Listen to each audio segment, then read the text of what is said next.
नमस्कार दोस्तों, स्वागत है आप सभी का। आज है 20 दिसंबर और इस वीडियो में हम 20 दिसंबर से रिलेटेड सारे इंपॉर्टेंट एमसीक्यूज़ को कवर करेंगे जो आपके एग्जामिनेशन के लिए ज़रूरी है। लेक्चर की पीडीएफ आपको हमारे टेलीग्राम चैनल पे मिल जाएगी, जिसका लिंक आपको डिस्क्रिप्शन बॉक्स में मिल जाएगा। तो जाइए हमारे टेलीग्राम चैनल को ज्वाइन करिए, वहाँ पर इस पीडीएफ को डाउनलोड करिए और इसको एक बार रिवाइज़ कर लीजिएगा इस वीडियो को देखने के बाद। चलिए शुरुआत करते हैं अपने पहले सवाल से। पहला सवाल है, India and Oman signed a comprehensive economic partnership agreement CEPA marking India second major trade pact in West Asia after which country. Bharat और ओमान ने एक व्यापक आर्थिक भागीदारी समझौते पर हस्ताक्षर किए। ये पश्चिमी एशिया में भारत का दूसरा प्रमुख व्यापार समझौता है। सवाल है कि पहला समझौता किस देश के साथ हुआ था। तो पहला समझौता भारत ने किया था यूनाइटेड अरब अमीरात के साथ, संयुक्त अरब अमीरात के साथ। पहला वेस्ट एशिया में कम्प्रिहेंसिव इकोनॉमिक पार्टनरशिप एग्रीमेंट हमारी हुई थी यूएई के साथ, और अभी हुई है ओमान के साथ। ओमान का एक स्टेट ऑनर भी अभी प्राइम मिनिस्टर नरेंद्र मोदी जी को मिला है। पिछले दिन की जो वीडियो थी 19 दिसंबर की, उसमें मैंने इसको कवर करवाया था। कमेंट बॉक्स में लिख के बताइए ओमान का सबसे बड़ा ऑनर जो प्राइम मिनिस्टर को दिया गया है उसका नाम क्या है। कमेंट बॉक्स में लिख के बताइएगा। जो सबसे पहले राइट आंसर देगा उसका आंसर मैं पिन कर दूंगा। इसका जवाब मैंने आपको पिछले दिन की वीडियो यानी 19 दिसंबर के करंट अफेयर्स में दिया था। इस समझौते का उद्देश्य द्विपक्षीय व्यापार, निवेश, आपूर्ति श्रृंखला और बाजार तक पहुंच को मजबूत करना है। तो राइट आंसर क्या है? United Arab Emirate. और अभी हाल ही में किसके साथ हुआ है? ओमान के साथ। Parliament has pass the Shanti bill. अब ये बहुत इंपॉर्टेंट है क्योंकि शांति बिल काफ़ी ज़्यादा खबरों में है, तो इसकी जो फुल फॉर्म है वो आपने ध्यान में रखनी है। Sustainable harnessing and advancement of nuclear energy for transforming India, ये फुल फॉर्म है शांति बिल की। ये आपने ध्यान में रखनी है, पूछा जा सकता है। सवाल ऐसे भी बन सकता है कि बताइए ये जो शांति बिल है इसमें एच से क्या बनता है, तो हार्नेसिंग, तो ऐसे करके भी सवाल बन सकता है, ध्यान में रखना है। अपने सवाल पर आते हैं। Parliament has passed the sustainable harnessing and advancement of nuclear energy for transforming India Shanti bill 2025। This bill marks what major change in India's nuclear sector. संसद ने sustainable harnessing and advancement of nuclear energy for transforming India विधेयक 2025 पारित किया है। ये विधेयक भारत के परमाणु क्षेत्र में किस बड़े बदलाव को दर्शाता है? तो किस बदलाव को यह दर्शाता है? Option C is the right answer. Major overhaul of India's nuclear governance framework. भारत के परमाणु शासन प्रणाली में बड़ा सुधार लाया जाएगा शांति बिल के माध्यम से। ये फोकस करता है सस्टेनेबल डेवलपमेंट के ऊपर, न्यूक्लियर एनर्जी की एफिशिएंट यूटिलाइजेशन के ऊपर, इम्प्रूव्ड रेगुलेशन के ऊपर, सेफ्टी स्टैंडर्ड्स के ऊपर और इंस्टीट्यूशनल रिफॉर्म्स के ऊपर, ताकि भारत की जो लॉन्ग टर्म एनर्जी सिक्योरिटी है उसको सपोर्ट किया जा सके और जो क्लीन एनर्जी ट्रांजिशन है उसको भी सपोर्ट किया जा सके। तो ये है शांति बिल। नेक्स्ट क्वेश्चन है, India launch Dhruv 64 it's first indigenously design 1.0 gigahertz 64 bit dual core micro processor. सीधा सवाल ऐसे भी बन सकता है कि ध्रुव 64 अभी हाल ही में खबरों में है, तो ये निम्नलिखित में से है क्या? तो ये माइक्रो प्रोसेसर है, ये आपने ध्यान में रखना है और इंडिया ने इसको लॉन्च किया है। This achievement marks the major milestone in which area. भारत ने अपना पहला स्वदेशी रूप से विकसित 1.0 gigahertz 64 bit dual core micro processor Dhruv 64 launch किया। ये उपलब्धि किस क्षेत्र में एक बड़ा मील का पत्थर है? तो किस क्षेत्र में है ये? सेमीकंडक्टर सेल्फ रिलायंस, सेमीकंडक्टर्स के ऊपर आत्मनिर्भरता जो है उसके लिए ये काफ़ी ज़्यादा मेजर माइलस्टोन है हमारे भारत के लिए। ध्रुव 64 क्या है? ये एक माइक्रो प्रोसेसर है, 1.0 gigahertz 64 bit dual core micro processor. Indigenously यानी भारत में इसको बनाया गया है। ये मेजर स्टेप है towards semiconductor self reliance, reducing dependence on foreign chip technologies. अभी जो सेमीकंडक्टर चिप्स हम फॉरेन से लाते हैं या फिर हम टेक्नोलॉजी फॉरेन से लाते हैं, तो अब यहाँ पे जो डिपेंडेंस है हमारी वो भी काफ़ी कम होगी और भारत का जो स्ट्रेटेजिक और कमर्शियल इलेक्ट्रॉनिक्स इकोसिस्टम है उसे भी ये स्ट्रेंथन करेगा अंडर आत्मनिर्भर भारत। तो ये सेमीकंडक्टर सेल्फ रिलायंस के लिए मेजर माइलस्टोन है। Armenia has unveiled the official logo of COP, that is Conference of Parties of the Convention on Biological Diversity. The logo features which rare endemic species? Armenia ने जैव विविधता सम्मेलन के कोप 17 का आधिकारिक लोगो जारी किया है। इस लोगो में किस दुर्लभ स्थानिक यानी एंडेमिक प्रजाति को दर्शाया गया है? तो किसे दर्शाया गया है? Option C is the right answer. Erivan anomalous blue butterfly, इसका साइंटिफिक नेम है पालियोमैटस एरिवानेंसिस। एरिवन एनोमल ब्लू तितली, ये एक एंडेमिक प्रजाति है आर्मीनिया की, और इसको लोगों में दर्शाया गया है जो कोप 27 होगा CBD यानी कन्वेंशन ऑन बायोलॉजिकल डाइवर्सिटी का। अब देखिए ये जो बटरफ्लाई है ये रेयर एंडेमिक स्पीसीज़ है जो कि आर्मेनिया में पाई जाती है, सिंबलाइज करता है बायोडाइवर्सिटी कंजर्वेशन को और यूनिक लोकल स्पीसीज़ की प्रोटेक्शन को। अब यहाँ सवाल ऐसा भी बन सकता है कि कन्वेंशन ऑन बायोलॉजिकल डाइवर्सिटी की कोप 17 मीट जो है वो कहाँ होगी, तो वो आर्मेनिया में होगी, ये भी आपने ध्यान में रखना है। The government of India and NABARD unveiled a common logo for all regional rural banks under which initiative. Bharat सरकार और नाबार्ड ने सभी क्षेत्रीय ग्रामीण बैंकों के लिए एक समान लोगो किस पहल के तहत जारी किया है।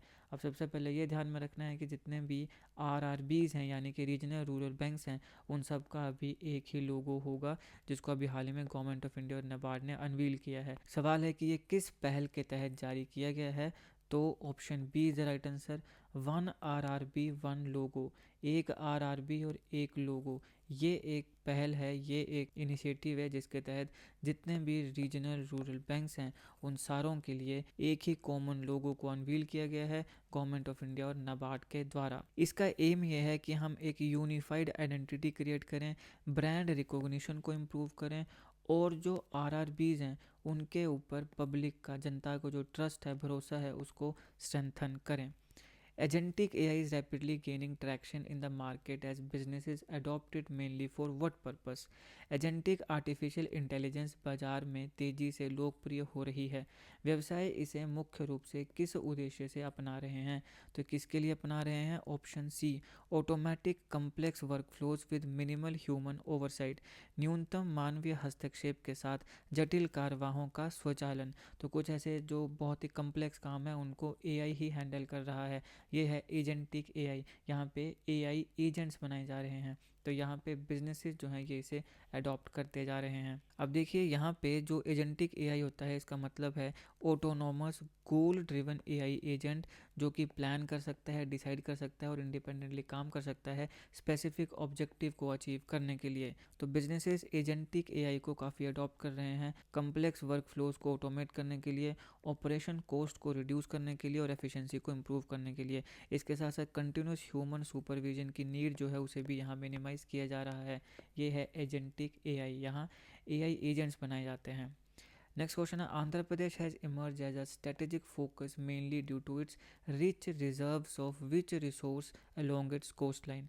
आंध्र प्रदेश अपने समुद्री तट के साथ मौजूद किस संसाधन के समृद्ध भंडार के कारण रणनीतिक रूप से महत्वपूर्ण बनकर उभरा है? तो यहाँ पे क्या मिला है? रेयर अर्थ एलिमेंट्स मिले हैं या रेयर अर्थ मेटल्स मिले हैं। क्या होते हैं रेयर अर्थ एलिमेंट्स? इनको मैंने अच्छे से अलग वीडियो में कवर किया है जहाँ इसकी डेफिनेशन बताई है, क्लासिफिकेशन बताई है, टाइप्स बताए हैं, पॉजिटिव्स और नेगेटिव्स बताए हैं, और फिर दुनिया में सबसे ज़्यादा रेयर अर्थ एलिमेंट्स कहाँ पे हैं वो भी बताया है, भारत में कितने हैं वो भी बताया है। काफ़ी कम्प्रिहेंसिवली मैंने इस टॉपिक को कवर किया है, ज़रूर देखिएगा, लिंक डिस्क्रिप्शन में दे दूँगा, या फिर जाइए मेरी प्लेलिस्ट में साइंस, वहाँ पर आपको और भी काफ़ी इंपॉर्टेंट वीडियोज़ मिल जाएंगी और ये भी मिल जाएगी। तो यहाँ पे आंध्र प्रदेश जो है वो एक स्ट्रेटेजिक फोकस उभर के आया है, किस चीज़ के लिए? क्योंकि यहाँ पे जो कोस्ट लाइन है वहाँ पे रेयर अर्थ एलिमेंट्स यानी कि दुर्लभ मृदा तत्व मिले हैं जो कि इम्पॉर्टेंट है क्लीन एनर्जी टेक्नोलॉजीज़ के लिए, डिफेंस सिस्टम के लिए, सेमीकंडक्टर इंडस्ट्री के लिए, और इसलिए ये भारत की स्ट्रेटेजिक और टेक्नोलॉजिकल सेल्फ रिलायंस के लिए काफ़ी ज़्यादा इम्पॉर्टेंट बन गया है। अब बात आई आंध्र प्रदेश की, तो आंध्र प्रदेश से रिलेटेड कुछ इंपॉर्टेंट फैक्ट्स को देख लेते हैं। कैपिटल क्या है? Amravati. Largest city Visakhapatnam. Statehood उसको कब मिला था? 1 नवंबर 1956 को। ध्यान में रखिएगा हमारे भारत की पहली स्टेट है आंध्र प्रदेश जिसे लिंग्विस्टिक बेसिस पे यानी भाषा के आधार पे बनाया गया था। ऑफिशियल लैंग्वेज क्या है इनकी? तेलुगु है। कोस्ट लाइन कितनी है इनकी? 974 किलोमीटर्स, सेकेंड लार्जेस्ट है ये भारत में। कमेंट बॉक्स में लिख के बताइए सबसे लॉन्गेस्ट कोस्ट लाइन हमारे भारत की कौन सी स्टेट की है? सेकेंड लॉन्गेस्ट किसकी है? आंध्र प्रदेश की। कितनी? 974 किलोमीटर्स। कौन कौन सी स्टेट्स को ये बॉर्डर करता है? देखिए, तेलंगाना, ओडिशा, छत्तीसगढ़, कर्नाटका और तमिलनाडु। तेलंगाना तो इसी से अलग होकर बना था आंध्र प्रदेश से। मेजर रिवर्स कौन कौन सी हैं? गोदावरी, कृष्णा, पेन्ना और वामसद्रा। हाईएस्ट पीक क्या है इसकी, अरमाकोंडा। डिस्ट्रिक्ट्स कितने हैं, 26। लोकसभा सीट्स कितनी हैं, 25। राज्यसभा सीट्स कितनी हैं, 11। विधानसभा सीट्स कितनी हैं, 175। आंध्र प्रदेश हाई कोर्ट कहाँ है, अमरावती में। फॉरेस्ट कवर कितना है, 23%। Shri Venkateswara National Park, Papikonda National Park, ये दो इंपॉर्टेंट नेशनल पार्क्स हैं आंध्र प्रदेश में। स्टेट एनिमल क्या है, ब्लैक बक। स्टेट बर्ड क्या है, रोज रिंग्ड पैराकीट। स्टेट ट्री क्या है, नीम। क्लासिकल डांस क्या है, कुचिपुड़ी। फेमस टेम्पल की बात करें तो Tirumala Venkateswara Temple. Famous festivals की बात करें तो संक्रांति, युगाड़ी और ब्रह्मोत्सव। ट्रेडिशनल क्राफ्ट्स की बात करें तो यहाँ एक कलमकारी है, कोंडापल्ली टॉयज़ है। कौन कौन सी लैंग्वेज बोली जाती है, ज़्यादातर तेलुगु बोली जाती है, लेकिन उर्दू भी बोली जाती है। लिटरेसी रेट कितना है, 67% है। विशाखापट्टनम जो है उसको जेवल ऑफ ईस्ट कोस्ट बोला जाता है, ध्यान में रखिएगा। गोदावरी रिवर जो है उसे दक्षिण गंगा बोला जाता है, यानी Ganga of the South. Amaravati ancient capital है सातवाहन डायनेस्टी की। ये सारे इंपॉर्टेंट फैक्ट्स हैं रिलेटेड टू आंध्र प्रदेश जो आपको पता होने चाहिए एग्जामिनेशन के लिए। December 19 is observed in India to mark which historic event. Bharat में 19 दिसंबर को किस ऐतिहासिक घटना की स्मृति में मनाया जाता है, तो liberation of Goa from Portuguese rule and it's integration into India. तो आज के समय 19 दिसंबर को गोवा जो है वो पोर्तुगल शासन से मुक्त हुआ था और भारत में इसका विलय हुआ था। लेकिन सवाल है कि कैसे हुआ। जब हमारा भारत आज़ाद हुआ था तो दो स्टेट्स गोवा और सिक्किम हमारे भारत का हिस्सा नहीं थी, लेकिन बाद में यह भारत का हिस्सा बनी थी। तो कैसे बनी, इन दोनों को मैंने अच्छे से अलग अलग वीडियोस में कवर किया है। एक इंडियन होने के नाते भी और जीके के पॉइंट ऑफ व्यू से भी आपको वो दोनों वीडियोस देखनी चाहिए, जहाँ पे मैंने पूरी स्टोरी हिस्ट्री बताई है कि किस प्रकार से गोवा भारत के साथ मिला, किस प्रकार से सिक्किम भारत के साथ मिला। दोनों वीडियोज़ का लिंक आपको डिस्क्रिप्शन में मिल जाएगा, ज़रूर देखिएगा, आपके एग्जामिनेशन के लिए इंपॉर्टेंट है और एज एन इंडियन भी आपको पता होना चाहिए। तो 19 दिसंबर जो है उसमें लिबरेशन ऑफ गोवा जो कि 1961 में हुई थी उसे कोमेमोरेट किया जाता है। कोमेमोरेट करने का मतलब होता है याद किया जाता है। इंडियन आर्म्ड फोर्सेस ने ऑपरेशन विजय कंडक्ट किया था पोर्तुगीज़ के कॉलोनियल रूल को ख़त्म करने के लिए। ये ऑपरेशन का नाम बहुत इंपॉर्टेंट है, इससे सवाल बन सकता है। इस दिन गोवा जो है उसको फॉर्मली इंटीग्रेट किया गया था इंडियन यूनियन के साथ, और यहाँ पे 450 ईयर्स का जो पोर्तुगीज़ की प्रेजेंस थी, पोर्तुगीज़ रूल था, उसको यहाँ ख़त्म किया गया था। वो यहाँ पे ख़त्म हुआ था 19 दिसंबर को। तो इसको मैंने अच्छे से अलग वीडियो में कवर किया है। गोवा भी और सिक्किम भी, दोनों को देख लीजिएगा, लिंक डिस्क्रिप्शन बॉक्स में मिल जाएगा। The union finance minister introduce the securities markets code bill 2025 in which house of parliament. केंद्रीय वित्त मंत्री ने सिक्योरिटी मार्केट्स कोड विधायक 2025 संसद के किस सदन में पेश किया, तो किस सदन में पेश किया, लोकसभा में पेश किया। Option B is the right answer.